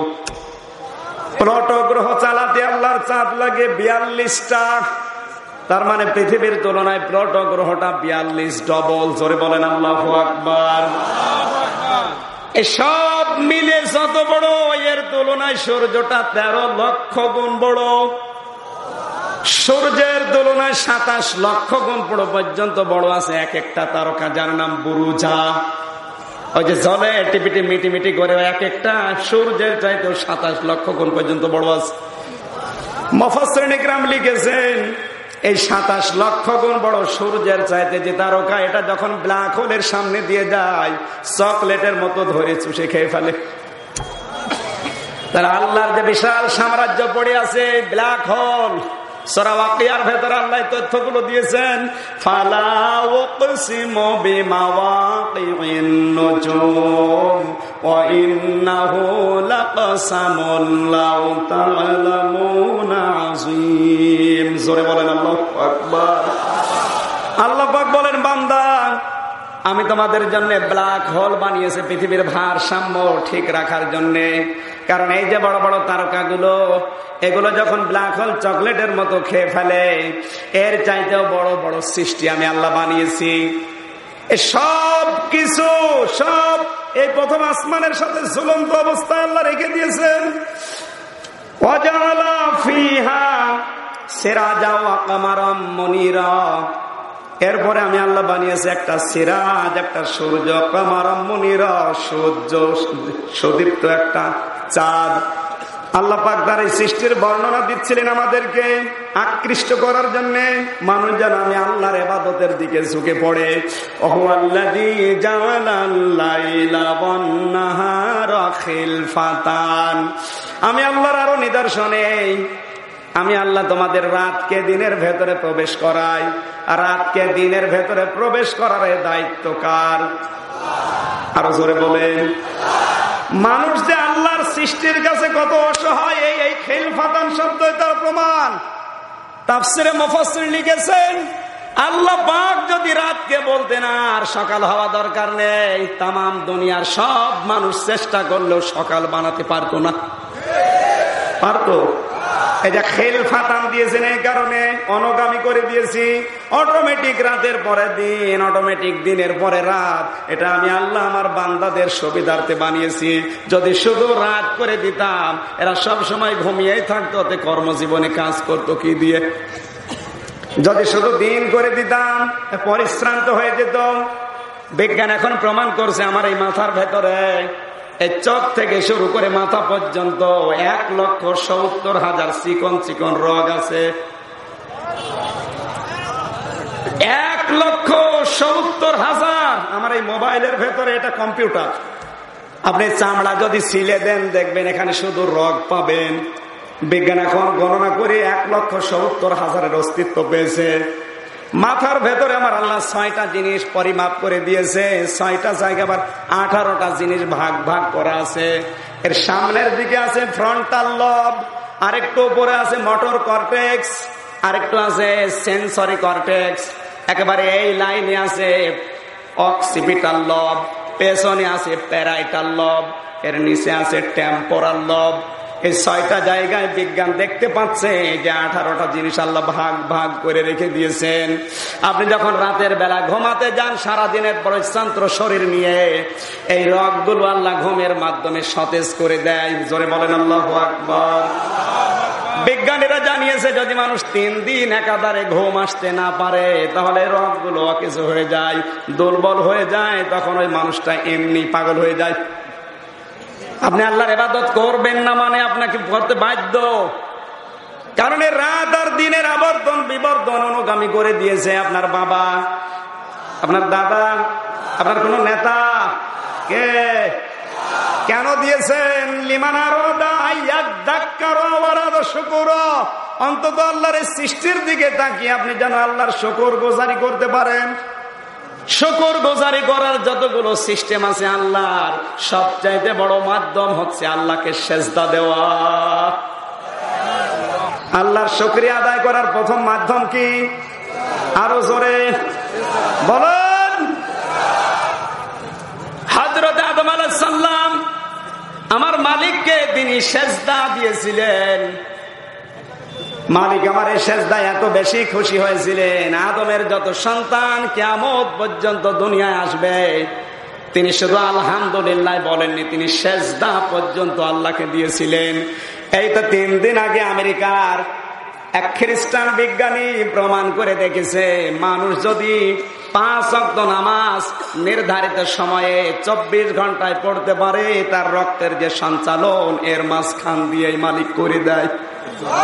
এই খ্রিস্টান এই চিকিৎসক উনি জানিয়েছেন, আমার যদি ক্ষমতা থাকতো তাম দুনিয়ায় 810 কোটি মানুষকে আমি জোর করে হলো 5 ওয়াক্ত নামাজ পড়াতাম। আশা করছে এখানে যারা মুসলিম, আমি মুসলমানদের সামনে নামাজের ওয়াজ করি না, কারণ মুসলমান হয়ে যদি আপনি নামাজ না পড়েন, আপনি কিসের মুসলমান? কথা বলেন না কেন? অনেকে আওয়ামী লীগ করে নামাজ পড়ে না। না, আপনি আওয়ামী লীগ না, আপনি সুবিধা লীগ। কারণ এই দেশের সর্বোচ্চ যিনি আওয়ামী লীগ প্রধানমন্ত্রী, উনি 5 ওয়াক্ত নামাজ পড়ে। কথা বলেন না কেন? আপনি যদি সত্যি আওয়ামী লীগ করেন, আপনাকেও 5 ওয়াক্ত নামাজ পড়া লাগবে। আপনি নিজের দলের মেন যিনি, তাকে মানেন না, তো কিসের আওয়ামী লীগ? আপনি তো পাপিয়া লীগ। আপনি কি আওয়ামী লীগ? না, আপনি পাপিয়া। নামাজ আল্লাহর এত বড় একটা মাধ্যম, তার কাছে যদি কেউ যেতে চায় যে আল্লাহ আমি তোমার কাছে যেতে চাই, আল্লাহ পাক বলেন ওয়াসজুদ ওয়াকতারিব, আমাকে সেজদা দাও আর আমার একেবারে কাছে চলে আসো। জোরে বলেন সুবহানাল্লাহ। সাহাবী প্রশ্ন করলেন, হে রাসূল, বান্দা কখন আল্লাহর নিকটবর্তী হয়ে যায়? আল্লাহর নবী বলেন, বান্দা যখন আল্লাহকে সেজদা দেয়, তখন আল্লাহর মাঝে আর বান্দার মাঝে কোনো পর্দা থাকে না। শান্তি তো কোনো জায়গায় পান না। যদি পেতে চান, একবার একটু রাতের গভীরে সেজদা দিয়ে দেখেন, মন দিয়ে দেখবেন শান্তি পাবেন। বিশ্বনবী শুকরগুজারি করেছিলেন এই সেজদা দিয়ে। এত লম্বা সেজদা তিনি দিতেন। হযরতে আয়েশা বলেন, মাঝে মাঝে আমার মনে হতো নবীজি মনে হয় মারা গেছেন, দুনিয়ায় আর নেই। আমি নবীকে জীবিত আছে কিনা টেস্ট করার জন্য পায়ের ভেতরে চিমটি দিতাম, নবীজি নড়াচড়া দিতেন, মনে করতাম না বেঁচে আছে। ও আল্লাহর বান্দা মুসলিম ভাইরা, যে নবীর আগে পেছের সব আল্লাহ মাফ করে দিয়েছেন, তিনি যদি শুকর গুজার করার জন্য এত বড় সেজদা দিতে পারে, আপনি যদি নামাজই না পড়েন আপনি কিসের বান্দা বলেন? মুসা নবী আলাইহিস সালামের জামানার একটা কাহিনী পড়ছিলাম। এক যুবতী মেয়ে এসে মুসা নবীর কাছে বলছে, আল্লাহর নবী, আমি যৌবনের তাড়নায় জিনা করে ফেলেছি, সন্তান আমার পেটে ছিল অবৈধ, এটা দুনিয়ায় আসার পরে ওরা আছাড় দিয়ে মেরে ফেলেছি। এখন আমার মতো অপরাধী দুনিয়ায় কেউ আছে? আমার গুনাহ মাফ হবে?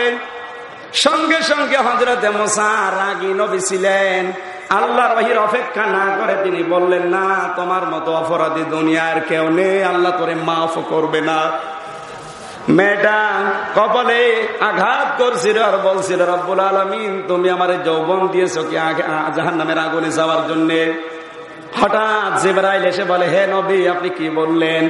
এই মহিলার চাইতে নিকৃষ্ট মানুষ আল্লাহর কাছে আছে। ফেরেশতা জিবরাইল যখন এই কথা জানিয়েছে, মুসা নবী বললেন, ইয়া আখি জিবরাইল উনসুর ইলাইকা, ভাই জিবরাইল কি বলো, এই মহিলার চাইতে নিকৃষ্ট মানুষ দুনিয়ায় আবার কে? জিবরাইল ফেরেশতা বলে, কথা জানার জন্য আল্লাহ আমারে পাঠিয়েছেন। এই মহিলার চাইতে নিকৃষ্ট মানুষ আল্লাহর কাছে তারা, যারা দুনিয়ায় সুস্থ থাকার পরও আল্লাহকে সেজদা দেয় না। তাহলে নামাজ না পড়া মানুষ হত্যা করার চাইতেও খারাপ কাজ, মানা নামাজ না পড়া জিনা করার চাইতেও খারাপ কাজ। এক কথা বলেন না কেন? যারা এখন সুস্থ থাকার পরও নামাজ পড়েন না, আপনারা কি বলেন নামাজ পড়াবো বলেন? এজন্য আমি মুসলমানের কাছে নামাজের ওয়াজ করি না, আপনি কিন্তু ধরা খাবেন যদি নামাজ পড়ে না চলে যান, বিদায় নিয়ে আনেন। এবার একটা শক্ত কথা বলছি, নামাজ পড়লেই নামাজ কবুল হয়ে যাবে তা না। নামাজ থেকে যদি আপনি 4টা শিক্ষা নিতে না পারেন, আপনার ওই নামাজ নামাজ না। নাকি এটা বলবো না? এইটাই দরকার। কারণ নামাজ পড়েও যদি কবুলই না হয়, তাহলে তো আমার 24 ঘন্টায় 1 ঘন্টা 15 মিনিট লাগে নামাজ পড়তে 5 ওয়াক্ত, এ পুরা সময়টা লস না? বলেন। নামাজ পড়লেও কবুল হবে না 4টা কারণে। আল্লাহর নবী বলেন, 1 নম্বরে যারা নামাজ পড়ে কিন্তু নামাজে যেটা পড়ে ওইটা বোঝে না, এরকম মানুষ তো বাংলাদেশে নেই। আছে মানে লাইনে যাই কয়জন আছে? মাত্র হাতে গোনা কয়েকটা বাদ দিয়ে জিজ্ঞাসা করেন নামাজে যেটা পড়ে কিনারা বোঝে কিনা। ওনাদেরকে এই জন্য বলছে, যেহেতু দায়িত্বে আছে, অন্তত এই লজ্জাটা কাজে লাগিয়ে কালকেই যেন সূরা ফাতিহার 7টা আয়াতের অর্থ অন্তত শিখে নেয়। এরকম হাজারো মুরব্বী পেয়েছি দেশে, 30 বছর নামাজ পড়ছে, আলহামদুলিল্লাহি রাব্বিল আলামিন মানে কি তাও জানে না। মানে নামাজ পড়লে হবে না, নামাজ পড়লে আগে জানা লাগবে যে আপনি আল্লাহর সামনে দাঁড়িয়ে কি বললেন। এরকম মানুষ কি দেশে কম না বেশি? দ্বিতীয় নাম্বার হচ্ছে, নামাজের ভেতরে আপনার মন থাকা লাগবে। এই দেশে তো আমাদের নামাজের ভেতরে 100 ভাগ মন আছে, নামাজের ভেতরে মন তৈরি করা লাগবে আপনার। আর মন তৈরি হবে তখন যখন আপনি মনে করবেন আমি মালিকের সামনে দাঁড়িয়ে যা পড়ছি আমার মালিক শুনি আমারে জবাব দিচ্ছে। সুবহানাল্লাহ বলতে পারেন নাই? সাহাবায়ে কেরামের জীবনী পড়ে দেখেছি, ওনারা আল্লাহু আকবার বলার সঙ্গে সঙ্গে আল্লাহ বলেছে, সাদ্দাক্তা ইয়া আবদি, আমার বান্দা সত্য কথা বলছে যে আমি বড়। আর আজ পর্যন্ত কোনদিন শুনতে পেরেছি? হযরতে তালহা বলেন, আমি নামাজে দাঁড়িয়েছিলাম, হঠাৎ পাহাড়ি এলাকা থেকে একটা সাপ এসে আমার বাচ্চাটাকে জড়িয়ে ফেলেছে। আমার স্ত্রী লোকজন ডাক দিয়ে সাপ মেরে বাচ্চাটা বিপদ মুক্ত করে বসে আছে। নামাজ শেষ করে বললাম, স্ত্রী, এতগুলো মানুষ বাড়ির ভেতরে কি করে? স্ত্রী বলে, স্বামী, আশ্চর্য, এতগুলো কাজ আপনার সামনে ঘটে গেছে, আপনি কিছুই টের পাননি। হযরতে তালহা বললেন, কই, আমি তো নামাজে ছিলাম। নামাজে যখন দাঁড়িয়ে আমি তেলাওয়াত করছিলাম, আমার আল্লাহ আমার প্রতিটি কথার জবাব দিচ্ছিলেন। হয় স্ত্রী নামাজের ভেতরে যদি মন এদিকে ওদিকে চলে যায়, ওই নামাজ আর নামাজ থাকে না। সাহাবা একরামের খুশু খুশুর নামাজ আর আমাদের নামাজ আকাশ আর পাতাল। কথা বলে না কেন? এই জন্য নামাজ যদি কবুল হতে হয়, দ্বিতীয় নাম্বার কি লাগবে? মন থাকা লাগবে। কি লাগবে? 3 নম্বরে নামাজের কবুলিয়াতের শর্ত হচ্ছে, আপনি যদি নামাজ কবুল করাতে চান, ইমাম সাহেব যদি ভুল করে অবশ্যই আপনাকে লোকমা দেওয়া লাগবে। এই ইমাম বলতে হুজুর, কথা বলে না কেন? এই ইমাম মানে উনি না, ওই যে 1734 জন মানুষের নাম বললাম, ওইগুলো আসল ইমাম, আর আমির হামজা নকল। এই মানুষগুলো যদি এই পৃথিবীতে দায়িত্বে থাকাকালীন দেশের বিরুদ্ধে, সমাজের বিরুদ্ধে, মানবতার বিরুদ্ধে, ইসলামের বিরুদ্ধে কোনো অবস্থান নেয়, আমরা যারা 16 কোটি মুসল্লি আছি অবশ্যই নামাজ পড়লে আপনার ভুল ধরা লাগবে। এটা তো এখন আছে নাকি? এটা তো শুধু বাংলাদেশ গেল, আমরা শুধুমাত্র বাংলাদেশ না, আমরা এখন তামাম দুনিয়ার জন্য, কারণ মুসলমানের কোন দেশ নেই, মুসলমানের তামাম দুনিয়া উন্মুক্ত। কথা বলে না কেন? সুতরাং নামাজ যদি আপনি কবুল করাতে চান, আজ তামাম দুনিয়ার মুসলমান 180 কোটি, এগুলো একটা শরীরের মতো। কিসের মতো?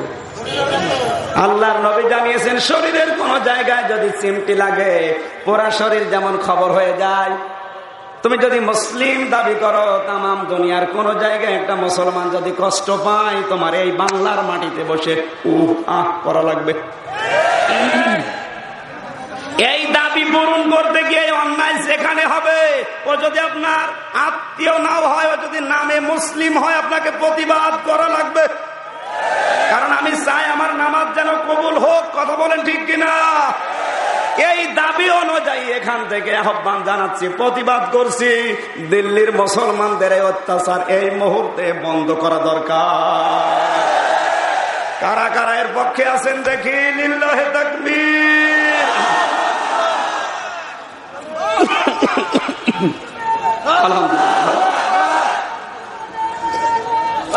এখান থেকে একটা শিক্ষা নেওয়া লাগবে। চুপ করো, 1 সেকেন্ড। আপনারা শুধু হাত তুলেছেন, প্রতিবাদের ভাষা এইটা।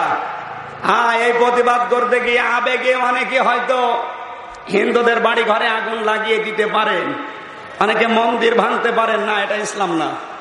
আমার ইসলাম আমাকে শিখিয়েছে, মন্দিরে হিন্দুদের মন্দির ভাঙা দূরের কথা, ওদের দেবতাকে গালি দেওয়া পর্যন্ত হারাম।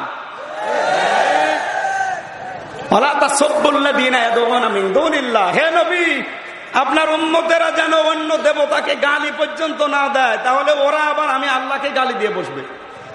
আমার ইসলাম আমাকে শেখায়, অন্য ধর্মের দেবতা ভাঙা দূরের কথা, গালি দেওয়া যাবে না। আর ওদের ধর্ম নাকি ওদেরকে শিখিয়েছে আমাদের মসজিদে আগুন দিতে। না, এটা ওদের কিছু উগ্রপন্থী মানুষের স্বার্থ সিদ্ধির কারণ। এটা হিন্দু ধর্মের নীতি না। হিন্দু ধর্মের কোন জায়গায় আপনি লিখা পাবেন না যে অন্য ধর্মের উপরে আঘাত করো না। কোন ধর্ম দুনিয়া এটা বলে না। সুতরাং সব হিন্দু খারাপ না। এই ভারতের দিল্লিতে কিছু মানুষ তাদের স্বার্থ সিদ্ধি করার জন্য আজ মসজিদে আগুন পর্যন্ত লাগাচ্ছে, মুসলমান অত্যাচার করছে। এ দায় কোন ধর্মের না, এ দায় হচ্ছে তাদের নিজেদের। কথা বলেন না কেন? এ দায় ওদের নিজেদের। সুতরাং এই বিশ্বে যারা হিন্দু আছেন, বড় বড় বুদ্ধিজীবী, তাদেরকে এই মুহূর্তে আহ্বান জানাচ্ছি, নরেন্দ্র মোদী নামে এই লোকটাকে আপনারা থামান। জাতিসত্তার নাম নিয়ে উনি যা শুরু করেছে পৃথিবীতে, আমার মনে হয় এখন দ্বিতীয় হিটলারের খাতায় নাম চলে যাচ্ছে। আজকের তালিকায় দেখেন 42 জন অন্তত মারা গেছে। এটা কোন ধর্মের দোহাই দিয়ে আপনি এটা করতে পারবেন না। আমাদের সজাগ থাকা লাগবে। বাংলাদেশে এই মুহূর্তে হয়তো অনেকে স্বার্থ সিদ্ধি করার জন্য হিন্দুদের বাড়ি ঘরে আগুন দিয়ে মন্দির ভেঙে মুসলমানের উপরে চাপিয়ে দিতে পারে, কারণ এদেশে এখনো রাম বাম মারা যায়নি। কথা বলে না কেন? সাবধান থাকবেন। ওদের বাড়ি ঘর ভাঙা দূরের কথা, আগুন দেওয়া দূরের কথা, মন্দির ভাঙা দূরের কথা, কেউ যেন না ভাঙে, এটা পাহাড়ে দেওয়ার মানে ইমরানের দায়িত্ব। কেন বললাম? বিশ্বনবী যেদিন হিজরত করে চলে যাবেন, চারিদিকে দরবারের দরবারে নিয়ে যারা দাঁড়িয়ে আছে এরা সবগুলো নবীজির জানের শত্রু। আমার ভাইরা, সুতরাং এদেশে রাম বাম যেহেতু আছে আমাদের সতর্ক থাকা লাগবে। এই দোষ ওরা নিজেরা করে যেন আমাদের উপরে চাপিয়ে দিতে না পারে। জোরে বলেন ঠিক কিনা?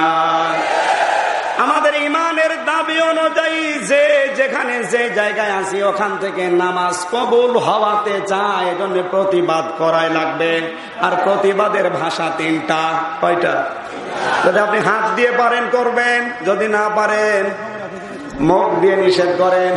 এটাও যদি আপনি না পারেন অন্তর দিয়ে ঘৃণা করে অন্তত এটা বন্ধ করা যায় কি করে, পরিকল্পনা তৈরি করেন। আল্লাহ আপনাকে মেনে নেওয়ার তৌফিক দিন। জোরে বলেন আমিন।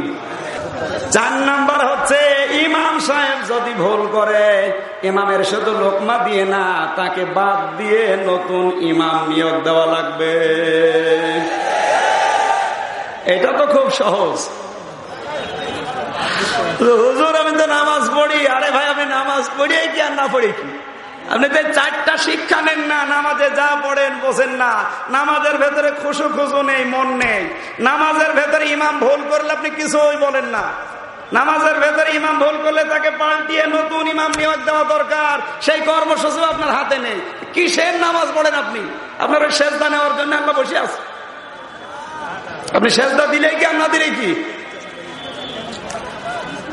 এই জন্য সবচাইতে বড় শুকরিয়া আদায়ের মাধ্যম যেহেতু সেজদা, অন্তত যতদিন বেঁচে আছেন আজরাইল আসার আগ পর্যন্ত সেজদা ছেড়ে দেবেন না। আল্লাহ যেন তৌফিক দান। জোরে বলেন আমিন। আমি আরেকটা হাদিসে পেয়েছি 10 প্রকার মানুষের নামাজ কবুল হয় না। 1 নম্বরে যারা বিনা কারণে জামাত ত্যাগ করে একা একা নামাজ পড়ে, ওদের নামাজ হবে না। 2 নম্বরে যারা সম্পদ থাকার পরও যাকাত দেয় না। 3 নম্বরে যারা ইমামের প্রতি নারাজ। 4 নম্বরে যারা কাজ করতে করতে পলায়ন করে, তার মানে পলায়ন কর্মচারী। 5 নম্বরে যারা মদ পান করে, এদেশে তো মদ নেই, মদের যারা ব্যবসা করছেন, আমদানি করছেন, এই বাংলাদেশ থেকে সোনা রূপা দস্তা তামা এগুলো সব পাচার করেন। আর বাইরের দেশ থেকে আপনি ডাল বাবা আর লাল পানি নিয়ে আসেন। মানুষের চরিত্র ধ্বংস করার জন্য যারা এই কাজে মেতেছে, নিজেদের স্বার্থ সিদ্ধি করার জন্য, কোন দলের পরিচয় দিয়ে এটা করলে আপনার ডবল গুনাহ হবে। এই বাংলাদেশে অন্তত রাজনৈতিক দল যতগুলো আছে, কোন দলের কর্মসূচিতে নেই যে মদের ব্যবসা করো, আছে? এটা যারা করছেন আপনার নিজের দায়।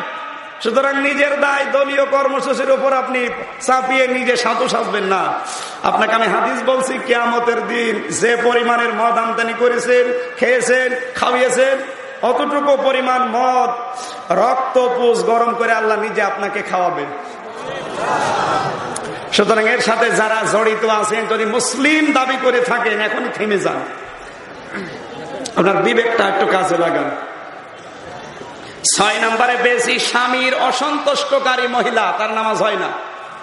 অনেক স্বামী আছে স্ত্রীকে নিজের চাহিদায় ডাক দেয়, ও বউ কিছু মনেই করে না, ডোন্ট কেয়ার। না, আপনার নামাজ হবে না। যতক্ষণ স্বামীকে সন্তুষ্ট করতে না পারবেন, আপনার নামাজ হবে না। এরপরে যারা ওড়না ছাড়া নামাজ পড়ে মেয়েরা, এই যে গলা, এটা কিন্তু মেয়েদের সতরের অন্তর্ভুক্ত, এটা ঢেকে রাখা লাগবে। এরপরে 8 নম্বরে জালিম বাদশার নামাজ কবুল হয় না। 9 নম্বরে যারা সুদখোর। 10 নম্বরে যারা মাতা পিতার অবাধ্য সন্তান। আল্লাহ এই 10টা কাজ থেকে আমাদেরকে যেন বাঁচিয়ে দেন। জোরে বলেন আমিন। এতক্ষণ আল্লাহ তার বড়ত্বের কথাগুলো বলতে বলতে এবার আলোচনার ধরন পাল্টিয়ে বান্দাদের দিকে এবার মনোনিবেশ করলেন। ওয়া ইবাদুর রহমান, আল্লাহ বলেন রহমানের বান্দা কারা জানো? আল্লাযীনা ইয়ামশুনা ফিল আরদি হাওনা, দুনিয়ায় যখন এরা চলে তখন নত হয়ে চলে, অহংকার করে না। আজ অহংকার দেশে আসে না নেই? বলুন। যে যেখানে আছে সেই ভাব দেখায়, কি হনুরে। অথচ কোরআনে কারিমে সূরা কসাসের ৭৭ নম্বর আয়াতে আল্লাহ জানিয়েছেন, ওয়াবতাগি ফীমা আতাকাল্লাহুদ দারাল আখিরাতা ওয়ালা তানসা নাসীবাকা মিনাদ দুনিয়া। ওয়াহসিন কামা আহসানাল্লাহু ইলাইকা ওয়ালা তাবগিল ফাসাদা ফিল আরদ ইন্নাল্লাহা লা ইউহিব্বুল মুফসিদিন। জোরে বলেন আল্লাহু আকবার। আমি ব্যাখ্যা তাফসীর না, শুধু অর্থটা বলছি, খেয়াল করেন। আল্লাহ তাআলা বলেন অবতাগি ফিমা তাকাল্লাহু দারুল আখিরাহ, যারা বুদ্ধিমান তাদের উচিত আখিরাতের ঘরটা তৈরি করে নেওয়া। কারণ চেয়ারে আমি বসে আছি, স্থায়ী না? স্থায়ী বলেন। এখানে যারা আছে সব চেয়ার স্থায়ী?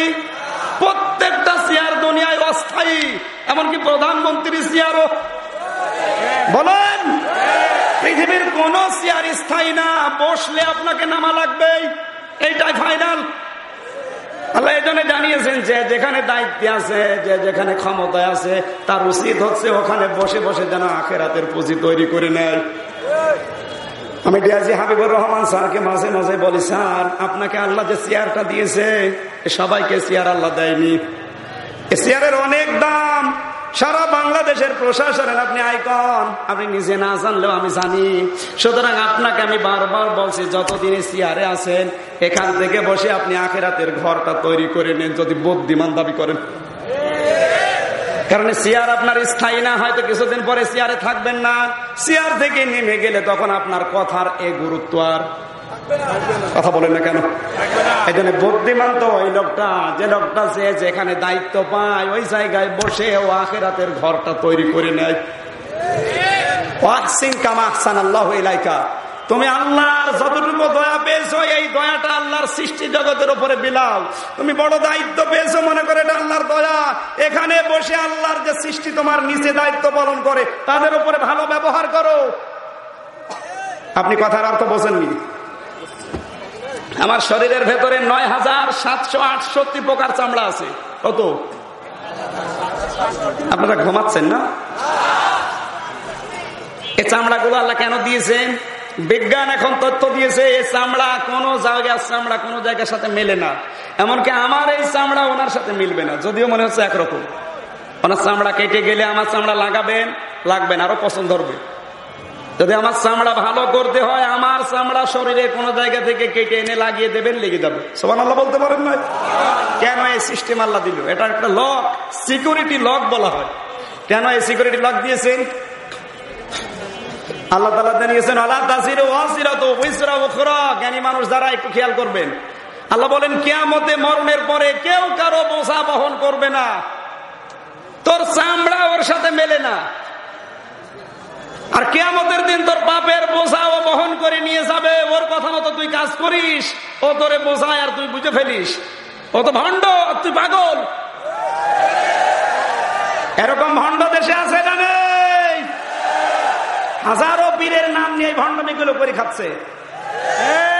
এই জন্য কেউ কারো বোঝা বহন করবে না কিয়ামতে। আপনি নেতার কথা শুনে কারো মাথায় আন্দাজে বাড়ি দিতে যাবেন না।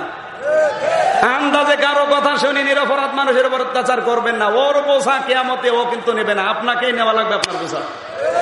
যতটুকু করছেন একটু হিসাব করে দেখেন আপনার এই 50 বছরের বোঝা আপনি নিতে পারবেন কিনা। সূরা আবাসার ভেতরে 7 প্রকার মানুষের নাম পেয়েছি আমি। কিয়ামতে যে 7 জন মানুষ আগে পালিয়ে যাবে, তার ভেতরে প্রথমে হচ্ছে ভাই, এরপরে মা, এরপরে বাবা, এরপরে বউ, এরপরে সন্তান, এরপরে বন্ধু, এরপরে নেতা। আপনারা বলেন তো, যে 7 জনের নাম বললাম, এদের চাইতে দুনিয়ায় আপন আর কেউ আছে? আর কিয়ামতে এই আপন গুলো আগে পালাবে। তাও কেমন করে পালাবে? ইয়াউমা ইয়াফিরুল মারউ মিন আখি। ইয়াফিরু শব্দের শাব্দিক অর্থ লঙ্গি তুলে দৌড় দেওয়া। বাংলায় বলে খেচ্ছে দৌড়। চিন্তা করে দেখেন, আল্লাহ নিজে জানিয়ে দিয়েছেন যে যত আপন মনে করছো এরা আগে পালাবে। এরাই যদি আগে পালায়, কোনো পীর আপনার কাছে আসবে আপনার বোঝা নেওয়ার জন্য? বলেন, এগুলো সব ভ্রান্ত। এই ভ্রান্ত ধারণা থেকে বেরিয়ে আসেন। আল্লাহ যেন তৌফিক দান, জোরে বলেন আমিন। এজন্য রহমানের বান্দা যারা, ওরা বুদ্ধিমান, ওরা যেখানেই থাকে ওখান থেকে ওদের ক্ষমতা দিয়ে, ওদের টাকা দিয়ে, ওদের যোগ্যতা দিয়ে আখিরাতের ঘর ওরা তৈরি করে নেয়। ওয়ায়ামশুনা আলাল আরদি হাওনা ওয়া ইযা খাতাবাহুমুল জাহিলুনা ক্বালু সালামা। আর মূর্খ মানুষেরা, অশিক্ষিত, এরা যখন ঝগড়া করতে চায় তখন তারা চুপ থাকে, বলে সালাম। আমি